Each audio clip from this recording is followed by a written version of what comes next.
Hello, my name is Jill Engelcox, and I'm the director of the Joint Institute for Strategic Energy Analysis, JICEA. I'd like to welcome you to our webinar on improved coordination of natural gas pipelines and electricity grid operations, which is a perfect example of how JICEA brings together different sectors to advance clean energy.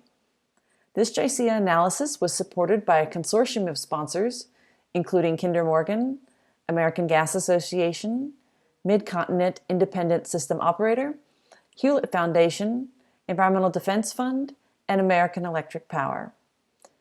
The work is presented by Brian Sergi, Power Systems Engineer with JICEA, and our partner, the National Renewable Energy Laboratory. Right, so as a bit of background, just to discuss, there's been growing coupling of gas and electricity networks in recent years. This is not really a big surprise. Looking at some EIA data, and this is already a little bit outdated, but in 2018, the power sector was almost 36% of total natural gas demand. And that's up a lot from 2000, right? So you see this rapid growth of energy or gas consumption by gas-fired electric generators, amounting to a large portion of offtakes from the natural gas network. On the reverse side, gas generation also has become sort of a pretty large share of electricity generation, right? So almost a third of electricity generation in the United States coming directly from natural gas. Obviously, this is largely driven by the availability of low-cost natural gas from the shale gas revolution. Over that time period, we've also seen, increasing adaptation of renewable energy, right? So increases in particularly wind and solar, up to maybe 17%. And that's important because the variability caused by these resources sort of really plays into how gas operations happen, right? So, historically, the gas network maybe has operated at slower timescales than electric power. And as you see higher demands for ramping, this is going to place sort of new strains on the gas network. And these trends, going forward are expected to sort of continue. Obviously, there's uncertainty with gas prices and what they'll do over time, but no one's expecting sort of gas to go away as a major component for electricity generation for quite some time. And so learning how to model and understand these couplings is going to be important for understanding both these systems. And one area where these couplings has become sort of increasingly important is sort of at these pinch points, particularly in the winter when you have competing demand between the electric sector and also other natural gas uses. Sharon, if you could hit the next slide for me. Right, so there's obviously been a number of these incidences in the winter where there's been gas shortages or issues with gas offtakes. I'll just highlight maybe two of them that are of notable interest. One being the 2014 East Coast polar vortex, where you saw extremely cold temperatures for over a few days. And this really affected operations in the Northeast, particularly the Northeast on the left there, and then the PJM area shown on the right. These are some plots from NREL that were basically showing estimates of generator outages by different cause. And you see in that gray there is basically tracking outages due to fuel starvation events. So incidences where power plants couldn't get the fuel they needed to operate. Not all of that was gas. There were some cases where you had coal piles freezing in PJM. But for the most part, a lot of this was gas, and a lot of the gas generators typically had interruptible non-firm contracts, which meant that when demand was really high for home heating and other gas uses, those deliveries were prioritized over the electric power sector. And you saw generators basically not being able to get the gas that they thought that they were going to get.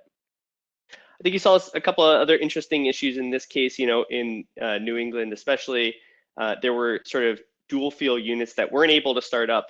So they actually had planned for this. They had a secondary fuel on site, but they actually needed natural gas to sort of make that transition and do the switch, right? And so there was an issue where they couldn't actually take advantage of some of that backup.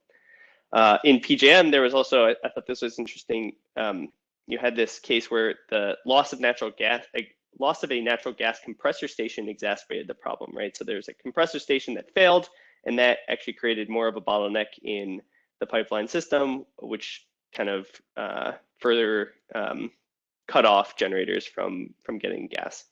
And so you see, this is really highlighting some of the interactions between these two systems, right? It's networks that were built separately and now are kind of operating and affecting each other quite closely. Next slide, Sharon.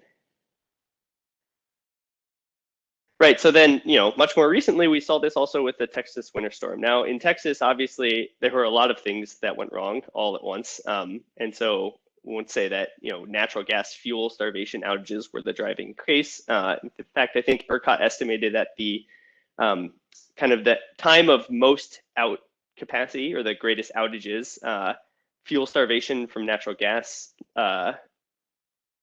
unavailability was, I think, 12% of the total outages, right? So sizable chunk, but certainly not all of it, right? You had a lot of gas plants where instrumentation froze and things like that that were also causing issues. But, the gas issue was a big one too. And, a lot of this is not necessarily, should say there's a wide range of reasons that this happened, right? In some cases, gas was prioritized for other uses.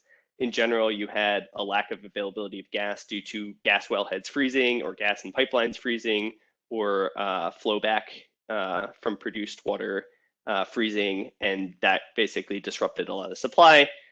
So certainly a whole host of different things you might want to tackle if you were trying to address this, but understanding sort of these outages and limitations, again, is important to try to figure out what happened and how you might design either of these sectors to be a bit more resilient to events on the other one. Next slide, please. Right, so in terms of coupling points, there's a couple of things that I think are pretty interesting to look at. Obviously, the big one is gas-fired power plants, right? They are big consumers of natural gas, so they're offtakes on the gas network node, and they basically burn that gas and produce electricity, right? So that's a close point of coupling between the gas and the power sector. An important aspect is not only that they need a quantity of gas to produce it, but it also has to be delivered at sufficient pressure, right? So if pressures fall too low, you can't actually run those gas turbines. And so that was actually a big reason, that why you maybe saw some outages, both in that PJM winter storm and also in Texas, is there wasn't the ability. You could maybe have gotten some gas to the turbine, but if it's not high enough pressure, you're not actually going to be able to run it. And so that's going to tie in closely to some of the work I'm going to talk about later in this, which is that we are basically developing capability to model that gas network and understand how pressures would change depending on offtakes and other conditions in the system, and reflect that in sort of generator operations. So gas-fired power plants are obviously an important piece, but they're not the only piece. Another big piece of the story is actually compressor stations, right? So often compressor stations will burn natural gas directly from the pipeline to operate, but in some cases they operate on electricity, right? And so here you have a case where you may have some positive feedback loops between the two systems. You don't get enough gas to your gas-fired power plants and they lose power. They can't supply power to the network and you might lose power to the compressor stations, which exacerbates the problem. We actually did see this in Texas just this weekend. Actually, I think there was some reporting from Russell Gold in the Wall Street Journal looking at how several gas compressor stations were basically on the list of kind of demand response programs for ERCOT. So ERCOT, basically due to the shortage and the need to cut load, called up those industrial users to shed some load, and that included gas compressor stations, right, which shut down parts of the gas network, which was at the time needed to deliver gas to generators, right? And so, they're going to look at that, I think, going forward, but this just illustrates the need for better understanding at the places that these two networks can actually talk to each other. And then just the last one I'll highlight is, things like underground storage or LNG terminals could be places to store and inject gas into the system, but often may require electricity or gas or some combination of the two to operate, right? And so again, if you lose power to those systems, that may cause sort of these cascading failures. Next slide, please. Right, so historically, or in the recent past, FERC has identified the need for better coordination between those sectors, and there's been some movement to try to address this. The FERC Order 809 from 2015, so a few years ago at this point, was intended to sort of improve some of the interactions between gas and electric markets. These included things like moving the gas nomination deadline to a different time to allow for better timing between electric market and gas market nominations.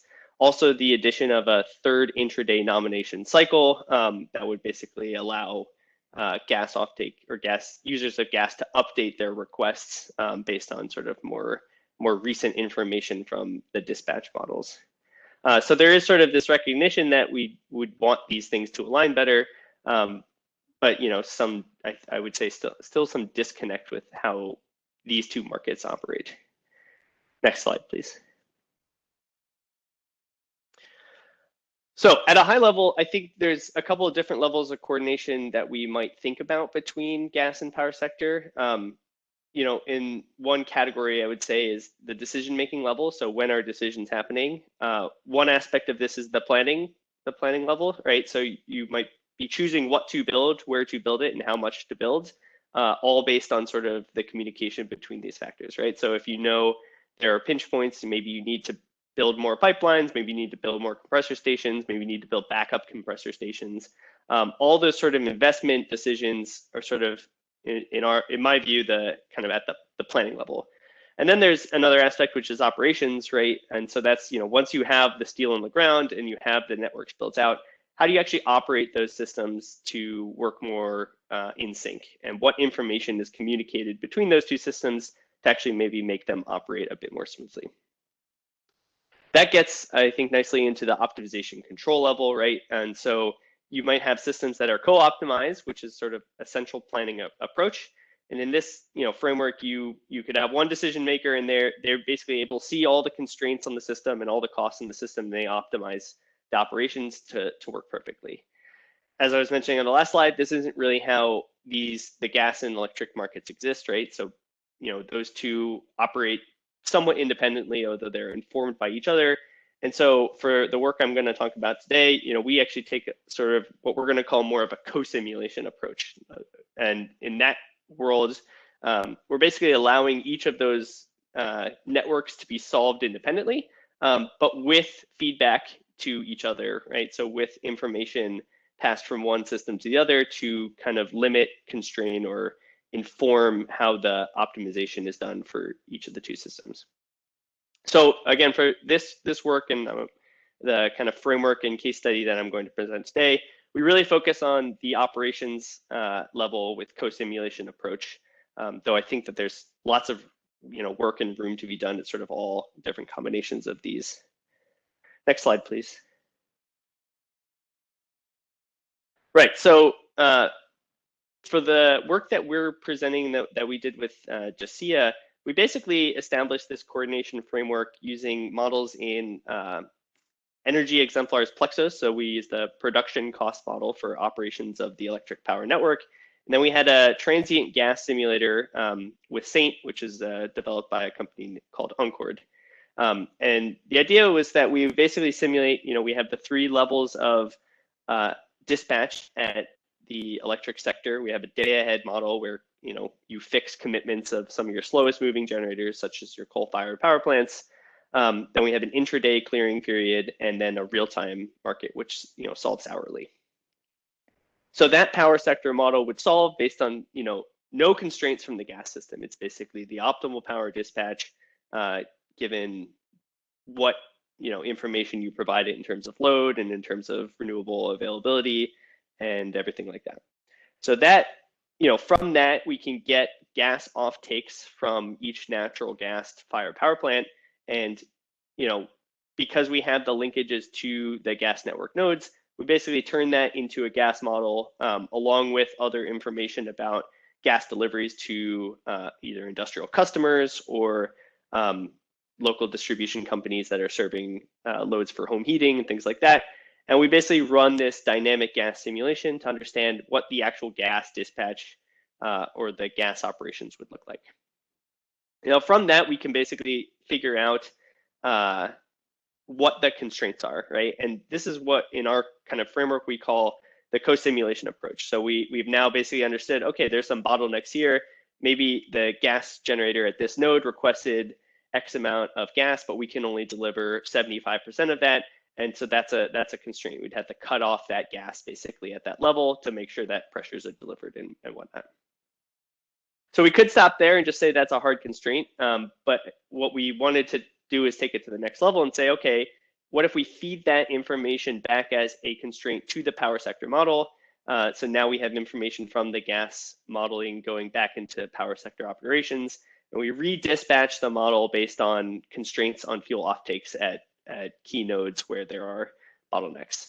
And by running that model, we basically now have what we're calling a coordinated framework, which is we've allowed the electric sector to sort of adjust based on gas constraints. And we're only showing 3 levels here. Theoretically, you could do this for a while, and in some cases, you might actually need to iterate right between these two, the gas and the power sector models, to get to some sort of converged solution where you actually have kind of a stable output. Next slide, please.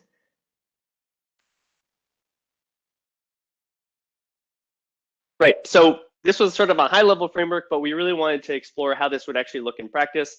And very fortunately, by working with the good folks at Kinder Morgan, able to get some information on the gas network from the Colorado Front Range, and we have developed some models of the kind of power system for that area as well.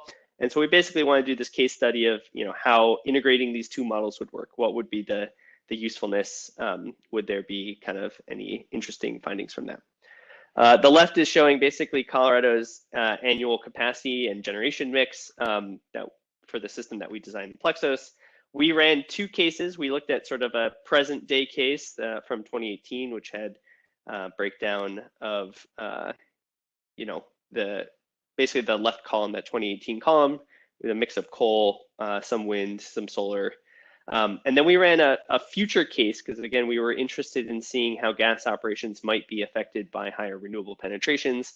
And that future case sees retirement of some of that coal, and then increased deployment of wind and solar. And that was based actually on some analysis from the Western Resource Advocates in conjunction with Excel's targets for its decarbonization pathway. So the right is basically showing the representation of the gas network in the Front Range. And again, this was provided based on some data provided by Kinder Morgan. It's a good chunk of the Front Range. It isn't all of it. There are other kind of networks that lead outwards. And I think one of the areas that would be really neat to explore in future work is exploring more complex systems. This system, for instance, didn't have, at least the system part that we modeled, didn't have any underground gas storage, which I think can make things a lot more interesting. But it was a good chunk of the Front Range, and it had a lot of the connections to the gas generators. For instance, I think it was about 70% of the natural gas offtakes in our power system model were captured by this natural gas network. So even though it's somewhat simplistic, it did cover kind of a lot of the area that we were interested in. Next slide, please. Right, so just a couple of interesting things about the system to look at. The left is showing the largest up and down ramps in net load. So that's load after taking out the kind of contribution from wind and solar based on availability. We're showing it for 4 weeks. We basically, to keep the system tractable, looked at four case study weeks or example weeks. We picked those weeks basically we ran a full year of the dispatch model, and we identified the weeks that were likely or that had the highest gas consumption in each season. So we had 4 seasons, and we picked the week that would have the highest gas offtakes. The thinking being that these would be the weeks that would be sort of most interesting and most relevant to explore coordination. Obviously, exploring different time periods or longer time periods might give a fuller picture, but since this is pretty computationally intensive, this is sort of where we started. But you can see that you're looking between the 2018 case and the 2026 case, you see some big increases in the upward and downward ramps as well. And again, that's due to the fact that you have a lot of solar, but also wind on the system, right? And as we'll show in a few plots, the wind variability drives a lot of big changes in how the system operates. And left to its own devices, the power system model that we have wants to use gas to balance that out. And a lot of times that is okay, but in some cases you run into constraints on your gas network that isn't going to make that as easy as you might think. In particular, I'll call attention to the pretty high increase in upward ramp in November, for instance, where you have almost 100% increase in the maximum upward ramp for that period. So that's the ramping of the power sector. Then, another piece that we were kind of interested in is this concept of ratable versus shaped flow. So, historically, nominations to the gas, basically gas suppliers from power companies have come as ratable flows. So there'll be sort of an average flow over the course of some period, often I think a day. So a gas-fired power plant wants to use some quantity, they figure out that quantity and then submit their bid as an average for the course of a whole day. And then there's obviously some adjustments in real time depending on what is actually happening on the system. And they may have to buy or sell in the spot market depending on how the actual flows end up going. But some folks at EDF and elsewhere have been sort of postulating that getting away from ratable flows and having more shaped flow, so allowing more dynamic or more flexible, temporally flexible nomination to the gas system could be advantageous, particularly as you see systems with these kind of quick changes to renewables needing equivalent changes on gas system operations to balance that out, right?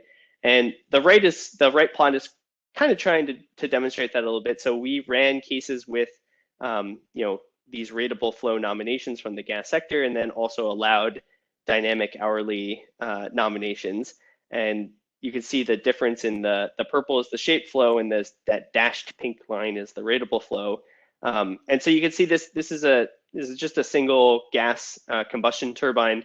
How it wants to operate is just to turn on for an hour or two a day, usually in the evenings as solar is ramping down or maybe the wind output is dying. And so that it would like to take off a bunch of gas all at once, but if you have to convert that to a ratable flow, it looks a lot smoother than it actually is. And this might be kind of misleading to the pipeline system, right? It's not actually what the offtakes want to be from the generator side. And so one of the questions we were exploring in this was, how much might this kind of nomination scheduling make a difference? Next slide, please. Right, so get into a few results. This is just showing a dispatch plot for the system. This is isolating the June scenario. The top row is showing the 2018 kind of current case, and the bottom row is showing 2026, this kind of future higher renewable penetration scenario. And then by column, the left is showing that power system only, right? So we just run the power system model. We have no input or information from the gas sector. In the middle plot, we're showing the co-simulation approach. So we run the gas model. In any case where the gas model says I can't deliver that much gas, we basically figure out what the maximum gas it could deliver is, and everything above that is curtailed gas, right? And we assume that that's just not generated from that generator. And the assumption here is, we call this an unserved load here. This, you might think of this as curtailed gas. It's unmet obligation from that generator. That generator might have to go buy, power on the spot market, or this system operator is going to have to go take some interventions and pay for power to compensate for that. But either way, there's some sort of dispatch or redispatch that needs to occur to meet that gap in generation that was originally planned from these gas generators that now can't get gas. So that last column is showing the coordination approach. So if we feed that constraint information on the gas nodes back to the power system model, rerun it with those constraints, you can see that we could basically take care of a lot of problems, right? So in these cases, kind of redispatch with out of merit generators can actually cover a lot of the problems, right? And some of that is just redispatching to other gas generators in different parts of the network that aren't as constrained. Some of that might be dispatching to generators that aren't natural gas based, right? For instance, using coal plants a little bit more. And in some cases, it's just maybe choosing to transport power in a different way. But the sort of bottom line here is that this coordination approach, so having these models actually communicate back with the gas constraints to the power system, can actually, in this case, seem to solve a lot of the gas constraint issues, although not all of them. Next slide, please. So that was a case for June. And June is interesting because it's sort of the high demand period for electricity, right? So you have sort of all your generators operating because you need to meet your peak loads. In Colorado's certainly a summer peaking system. Winter is kind of interesting, but for a different set of reasons, right? So for first thing, winter, you have much higher gas use due to home heating and other loads. So there's kind of more competition in that space. In Colorado, at least, the wind is much stronger in the winter, but you see a high amount of variability. And this really comes into play in this 2026 case, where you see times where there's just tons of wind. Almost all of the system is on wind. And then, a few hours later, it goes away pretty fast. And so, again, just walking through these columns, power system only, you have dispatch with a lot of the wind being accepted. And you can see toward the end of the week, the wind is kind of dying down. And so you're ramping up gas generation. In the co-simulation, you get a bunch of unserved energy in those time periods where wind falls off or solar falls off, and you need to ramp up the gas. And notice that it kind of is on the front end of those gas slopes. So part of it is the gas is ramping up, but the gas network basically can't move fast enough to catch up to it. So eventually it goes away, but it's sort of a speed issue. But then again, the coordination approach, if we communicate those constraints on the gas nodes to the power system, we can do redispatch and often take care of a lot of those problems. Though again, you see some issues still at the end of this December week where there's still kind of constraints on the system. Again, we only iterated one time on this, so we could maybe iterate a couple more times and address the problem. But it also may be sort of the system is constrained at this. And it's worth noting, these cases are fairly normal cases. We're not looking at an extreme winter reliability crisis, like we saw in PJM or Texas or anything like that. Though I think that's something we're certainly interested in. And certainly if anyone on the call is interested in that kind of work, we're kind of eager to find new data and on networks and operations that would kind of support that type of analysis. Next slide, please. Right, so to summarize the kind of coordination on unserved load, this plot is basically looking across those three stages of coordination in that coordination framework that I described. Power system only, you really don't have a lot of unserved load. The system's able to basically meet all of the demand.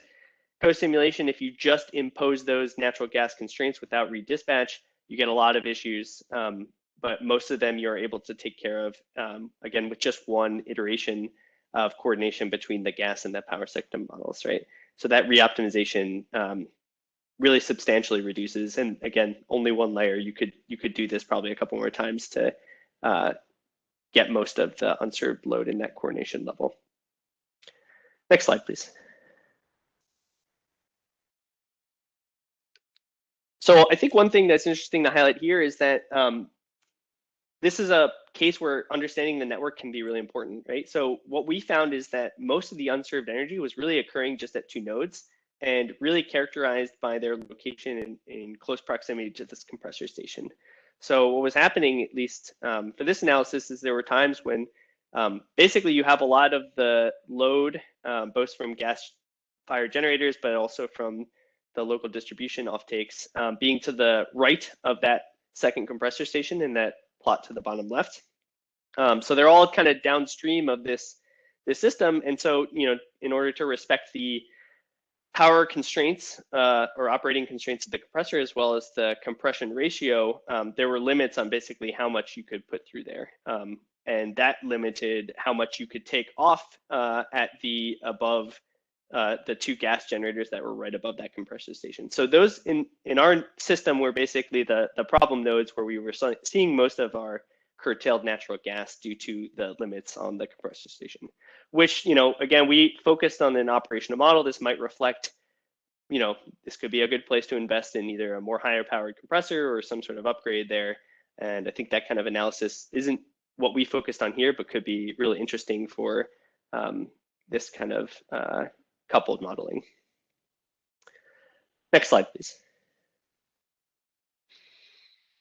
Yeah, so in terms of impacts on unserved natural gas, the left plot is showing just the total amount of gas in the co-simulation and the coordination scenarios. And this is kind of the flip side of the unserved energy equation. It's sort of looking at how much gas can't be delivered by the gas network even though it's been requested by the generators. And again, we see, you have pretty large amounts of unserved energy or unserved natural gas in that co-simulation phase, but redispatching the gas system is able to take care of most of those constraints. Again, that's simply by redispatching, often to other gas generators. It's just they're in different points in the system that are less constrained and able to operate a little bit more freely. But in some cases, picking out of merit generators that maybe operate on a different fuel source and wouldn't have been selected for economic dispatch previously, but are more favorable now that you have the constraints from the gas system. The right plot is showing the total unserved natural gas, but broken down basically for this analysis of ratable and shape flows. So looking at how that those types of nomination affected how much gas was unserved. And so what we noticed is that the shape flows did improve the case a little bit. If you look at the kind of co-simulation plot on the left, you had slightly less unserved natural gas when you were using shape flows, though it seemed kind of pretty minor comparison to the full scale of the nominations. And a little bit, or basically parity between the two cases in the renewable or the higher renewable case, which was sort of interesting, though you have lower offtake requests in general because you're using your gas generators less. The coordination plot on the right is also interesting because here we found that the high renewable case was actually much better off with shape flow nominations compared to ratable flows, right? So in this case, you get a big difference. Now I should put a big caveat that the y-axis on these plots are very different, right? So again, just the coordination itself seemed to do the lion's share of the work. We got most reductions in the unserved natural gas just by coordinating, and it wasn't clear, at least from this modeling, that the shape flows kind of were leading the drive. But I think the plot on the right is suggesting that as systems move to higher renewable penetrations, you may see the shape flow issue become more important. And that's, again, I think because you see those systems have higher ramping requirements, and the ramping is going to cause issues with line pack on the gas network system, or issues with how fast the compressors can move or generate, or just general issues of getting the gas system to kind of catch up to the power sector. And so I think this will be an interesting area to kind of probe a little further, particularly for different gas networks and different configurations to really see how this might change as we see systems evolve towards higher renewable penetrations. Next slide. So one other thing we were kind of interested in here is the effect on CO2 emissions, and this was kind of a interesting slew of results. So here, the plot is showing the change in CO2 emissions with coordination. So it's the change in emissions from that base case, so before you've coordinated, essentially. And so we're finding kind of a couple of axes of comparison. In the 2018 case, the current system, generally speaking, coordination increased CO2 emissions, and that's because we were doing a better job of delivering natural gas. There were issues where there were unserved gas, and we were curtailing energy. If we're not doing that, then we were able to burn more gas, and generally that was higher CO2 emissions, though the magnitude kind of differed depending by the season. The 2026 case is interesting because it is sort of flipped. In the summer cases, we see the same thing, right? So again, this is sort of a peak load time for the electric sector. It's a time when we basically needed almost all the generators generating, and getting more gas into the system was just, you're able to fulfill those gas requests, but that just resulted in sort of more emissions. But in the sort of the two winter cases, or the late fall and then winter December week runs that we did, we actually found reductions in CO2 emissions with the coordination. And here we found that actually having that constraint from the gas system communicated back to the power system actually reduced curtailment, because we reduced the times we had to turn on slower ramping or generators with higher min-gen levels that would basically cause curtailment in the system, because we weren't anticipating the issues that were arising from the gas constraints. And so again, I think this gets a little bit to this dichotomy of maybe what will happen with systems today with the current mix of generators, and what might happen in the future where we see gas systems mixed with power systems that have higher renewable penetrations, and thus sort of more variability and variability at a time scale that, again, I think the gas system hasn't maybe traditionally been used to operating at. Next slide, please. So just general conclusions from this study. Again, we found, coordination greatly reduced the amount of curtailed gas generation, and it really didn't increase the total system cost very much. So you are dispatching out of merit, and costs do increase, but it wasn't sort of a large scale. We didn't present the cost numbers here, but the report I'll link at the end has some of that analysis.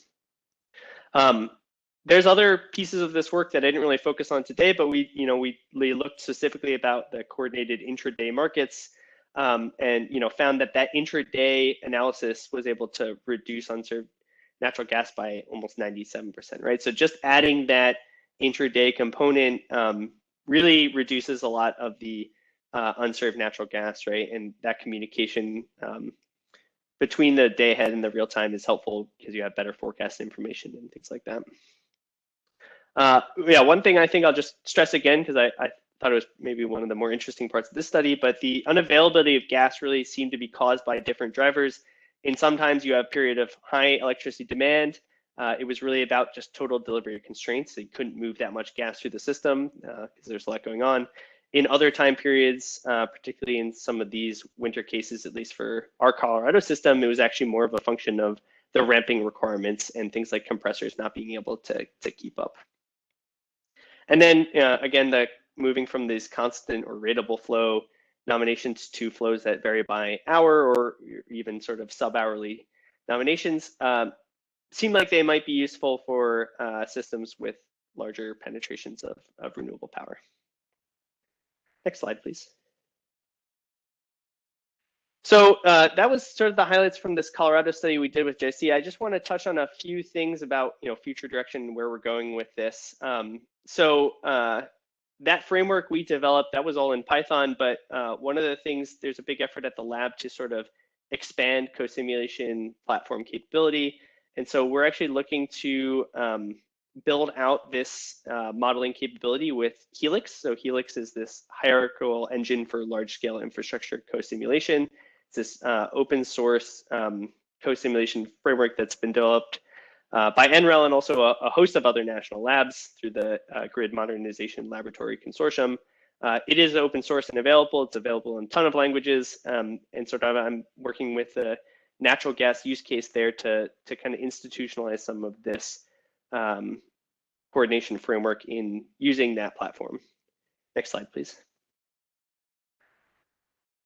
This is just a high-level summary of some of the things that we hope to get out of that. So one is creating what we're going to call a common interface, and it's sort of a framework for what parameters get passed between gas and power simulators and how you might interface these type of tools, and also sort of a high-level programming architecture that, at least through the HELICS framework, would be useful for allowing these types of tools to communicate with each other. Along with that, we're working to develop actual HELICS APIs or bindings for different gas and power simulators. And again, we're working with our partners at Encord to develop HELICS bindings for their Saint gas and grid modeling tool. And actually, I think a really exciting piece of this is their tool is already integrated. So we may think, why even bother using HELICS? But this is a nice opportunity both to validate the HELICS functionality, but also to kind of really do a robust comparison of how the co-simulation versus co-optimization approaches might look in practice. So once that's done, we intend to publish some of this as an open source use case. So making available the API, obviously things like Plexos or Saint require licenses and so aren't exactly open source, but we do intend to publish as open source the HELICS bindings to those, as well as some federate code that would demonstrate how these simulations could be done. And with that, hopefully inspire additional analysis by other groups. And obviously, once we have all that capability established, the plan is to do some more advanced use cases here. We're working, Argonne has also sort of a co-lead in this effort, and they have some planned analysis for gas transmission constraints in New England. On our side at NREL, I'm particularly interested in how these gas coordination issues will crop up with higher renewable systems. And so the hope is to do additional analysis in that space. Next slide, please. So another area that I think is a particularly interesting topic right now and seems to be gaining a lot of traction is hydrogen production. And one facet of that is hydrogen blending into natural gas pipelines. So there's actually multiple projects at NREL currently related to this. The same group, Brian, Omar, and I are working with this DOE Technology Commercialization Fund to develop additional kind of technoeconomic analysis capabilities for this this pathway. And then there's also a larger DOE high blend project that's beginning, I think, pretty soon in this summer, that's really going to be looking at this problem from a number of different aspects, including, things like pipeline material tolerances and the economics of this kind of blending. Next slide, please. So, this techno-economic piece, where I think we're pretty interested in is how do we start to integrate these different models. So we at NREL have various models for obviously the electricity grid, in some cases using Plexos, though there's certainly a wide range of models used at the lab. And then Encord has this dynamic transient gas modeling capability. And then we also have sort of things like electrolyzer operation models that interface with electric sector modeling to determine how much hydrogen you would produce at different time periods and where that gets injected. And so really we're looking to try to bring together these aspects to understand how injections into the how electric sector operations would affect injections from the hydrogen system. And then once you inject those into the pipeline system, how that would affect operations at natural gas fired power plants or industrial users and the like. Next slide, please. So this is just the really preliminary that one of our colleagues made for this project. But one thing we found is, there's really interesting behavior in terms of how hydrogen injection affects calorific value or the energy value of the natural gas. And so, obviously it has a lower energy content, at least by volume, than methane. And so you find these different balances, but we're also seeing differences in what type of gas, right? So depending on the energy content of the gas itself, you could see differences, and maybe that actually drops it out of kind of typical ranges in terms of energy. We're also finding that those differences in kind of calorific value can vary by transport distance, right? So the extent to which your delivery point is further away from the injection point can really make a difference here. And so this is the kind of gas quality tracking modeling that we are looking to do in these types of models, and kind of connect that both from the injection side, but then also looking at how that would affect operations both of gas-fired generators, but then also sort of implications for gas distribution systems and other users. Next slide, please. That is pretty much a wrap from my end. This is the link to the report that we put out with JCEA that covers the Colorado case study and also sort of earlier pieces which involve development of this coordination framework and some exploration of the intraday FERC order that I referenced a bit earlier. The link is here. I imagine these slides will go out publicly. But if you go to the next slide, you also have my contact information. I'm happy to respond to folks who would like to follow up with any questions. And I think we have a few minutes for questions now. So I'm happy to turn the floor back to you, Jill. Thanks, Brian. That was really excellent. We do have a couple questions, and certainly if people have other questions, please go ahead and type them in the questions section or the chat section, either one. So one of our questions is from Doug. And Doug, I don't know if you're able to turn off your mute. If not, I will just read your question. And the question is, will you also coordinate with SIP, NREL's open source production cost model versus Plexos? And how will you coordinate with other open source models? Yeah, I'd love to do that. It's not something we've done yet, but I'm enthused by the idea. And I think that would actually, it could be done with HELICS, but you might actually also be able to do it natively in SIP, because I know they're building out a lot of the capability to talk across those kind of Julia modules that they're building out. So it's not something we have an active project to do, but I think very, very open to that idea. All right. Great. And another question was around, you mentioned some of the events in Texas, which of course were pretty extreme. Could you use the models that you use to model sort of those extreme events? So you have extreme cold, you have extreme demand, you have things freezing and unable to deliver, and then you have that feedback loop that you mentioned where they were cutting off the gas to some of the gas, or cutting off the electricity to some of the compressor stations. How can these models be used to model those sort of very extreme events that could happen? Yeah, this is something I think we're really excited about. I think there's parts of it we could do better than other parts at the moment. For instance, our models, I think, do a good job of capturing things like compressor limitations or issues with pressure, like minimum delivery pressure constraints being an issue or not being met. What we don't necessarily capture right now, and what I'm not sure a lot of models captured, at least for the Texas case, is things like what if the compressors freeze, or what if the gas freezes in the pipelines, or what if the water from the gas production wells freezes. I don't know that we have good equipment models yet in sort of the models we've been working with, but I think this is an area where I would certainly say to anyone on the call who's interested in this to reach out, because I think the biggest issue for us is we don't have good data on what that looks like. And I think if we can plug in better data there, we could probably do a lot more with the models we have. But one of the issues is forecasting or predicting what's going to happen in those types of events before they happen can be really challenging. So yeah, I would say we're really eager to get both better gas network data so that we could run different simulations, and then also historical data even from events like that could, I think, be really useful, at least building in some test cases to explore whether we could at least kind of capture that kind of behavior under different circumstances. That's great.